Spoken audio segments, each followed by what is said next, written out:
All right, y'all. As the Seattle Seahawks continue to build out their defensive front, which features monsters like this cat right here, Leo Williams, splitting the difference, getting to his teammate Yosemite Sam Howell right there. Listen, Leo Williams is just one of these freaks of nature. That's just it right there. You put a guy like that above 300 pounds at 6'6", who's able to bend it like Beckham. One of these guys who's just an absolute animal and hard to deal with. And you start putting him in schemes like Mike McDonald's, where he can be next to a cat like Jonathan Hankins we see right here. Definitely a player you can line up at a shade or straight up over the nose, and he will stack and eat doubles like nobody's business. He's an absolute savage against the run. There's no doubt about that. However, he's 320 pounds. So he does represent someone on the higher end of the spectrum, kind of like a Broad Washington that Mike McDonald was used to. 6'2", 315 pounds, but even he had a running mate who was over 350 pounds. Michael Pierce, 6 foot, 355 pounds, a true plug. That brings me to T'Vondre Sweat, 6'4.5", 366 pounds.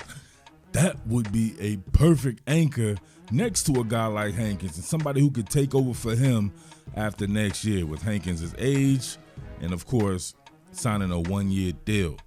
You just never know. You would hate to have something happen to Hankins during the season and you don't have another nose tackle.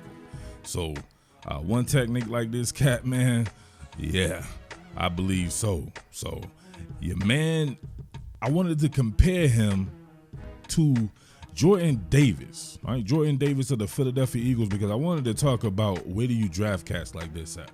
Now, with the Seattle Seahawks having the 16th pick, I think naturally a lot of people would lean to that. I honestly would not. I don't believe any nose tackle is worth a 16th pick, right? Or top 20 pick. Maybe in the 20s. But I would probably go in the second round. Even for a cat like Jordan Davis, 6'6", 341. Damn, that's crazy. That man was 366 pounds, so he's much bigger than even Jordan Davis. As heralded as Davis was, I believe that he still has another level that he can reach, and I'm not so sure he will reach that level. To me, he may always be a guy who can give you flashes, but then will gas out. Or he may start good in the season, then tail off towards the end of the season.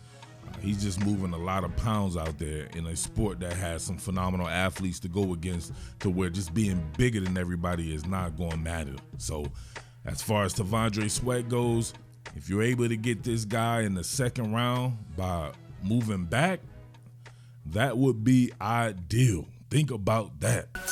Top Billin, Uptown Murf. Top Billin. Sweat lined up at a 3 technique. Now, this inside zone play, of course, you're going to have your combo blocks. The guard's going to try to combo up to the second level after he combos off of Sweat. But Sweat is too damn quick. Look at this. Oh, my God. The tackle didn't have a chance to reach. If you reach, I'll teach you. Look at this. Boom, there's the combo. He gets tackle's trying to cross face, but he's out leveraged with just the speed. Look at him uncover, take presence in that gap, and splack it. Tire. Gets up and flexes on him, too.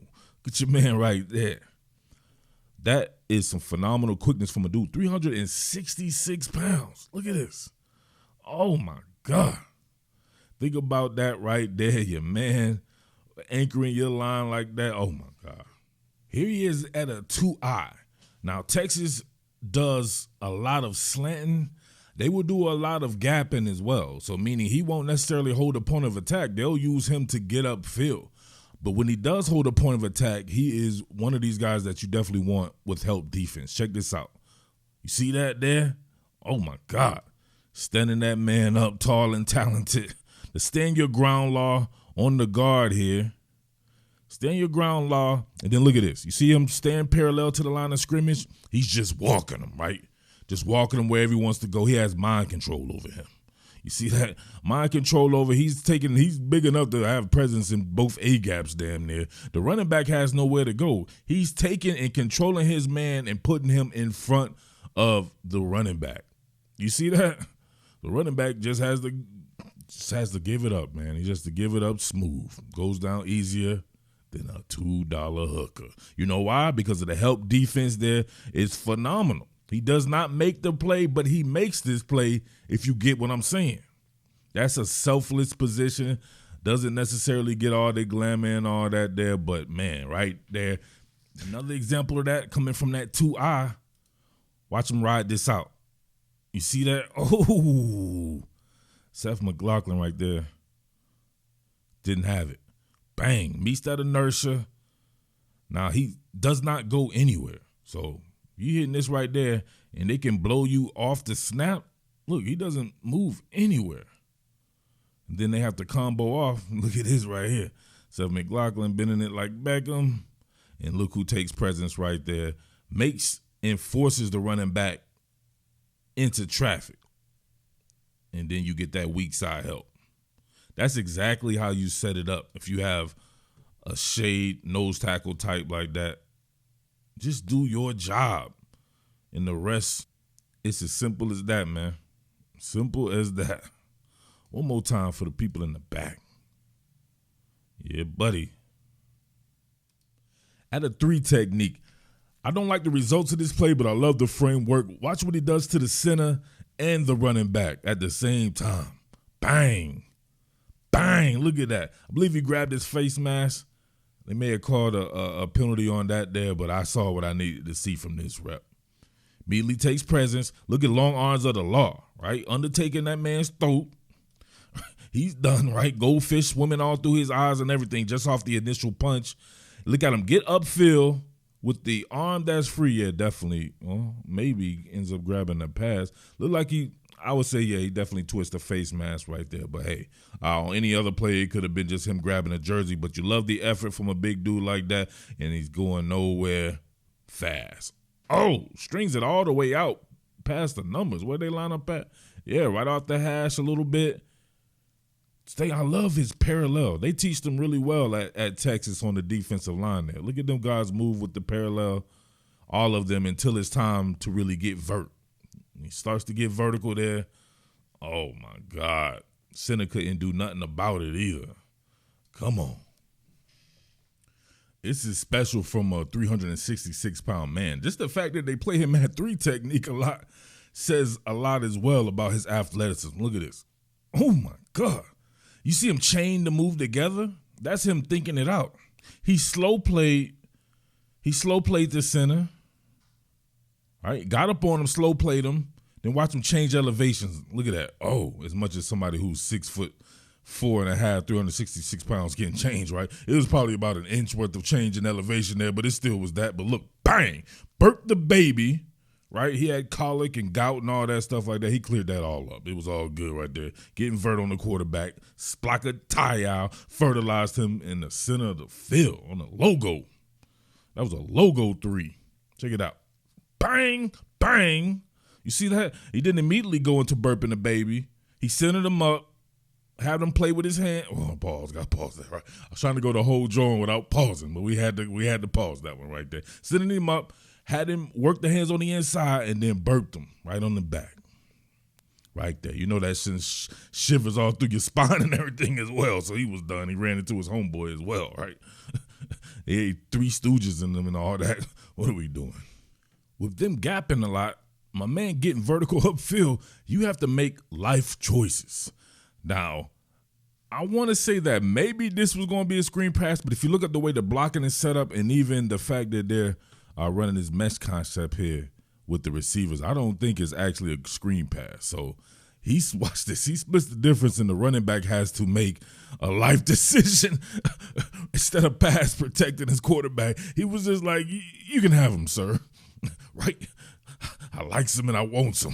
That's back, baby. I likes him and I wants him, and there you have it. Look at that. Splitting the difference here. They're working with that hammer and that nail, so it's an edge exchange. The back steps up for some pass protection, but what are you going to do, man? This back is probably 166. My man's 366. Right? He was like, thank you, sir. Thank you, sir. You can have him. Right? He spared his life. He's like, you spared my life, so thank you. I'll even help you get there quicker. Great job by the quarterback by escaping that right there. My man causes a two-car pileup, a bowling pin situation right there, knocking everybody down. But you can see the quickness right there. And, man, what an athlete. Guy will be a damn good player. But if you got to judge it, I would judge it on a curve, right? He's not going to be he's not Chris Jones or one of these guys, one of these 5 technique, 3 technique types every day or every snap type player. If you're able to work with him for the little bit of time that he will give you, keep him rested and all that, he can do wonders for you there. So I would think in the second round, but somebody might just see that and be like, you know what, we got to take this guy. So within the 20s, I can kind of see it there, depending on the type of roster you already have.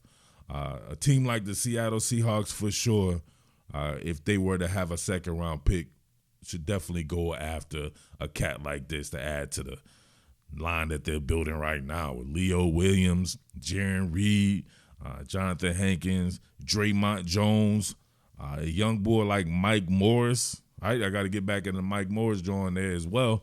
So I've been able to have that with those edge players. I think he could definitely tie it in all together. All right, so let me know what you would think about Devondre Sweat being added to what you guys already have and how that would work out. All right, it's your boy Jersey Murf as always, man. Much love to everybody out there supporting. Big salute to you guys, man. If you're not supporting, make sure you hit that thanks button right there on the screen, and every little bit counts. Towards making sure that we stay in business and keep the lights on, all right? Big salute to everybody out there, man. Your boy Jersey Murf signing off. Top Billin of Town Murf. Top Billin.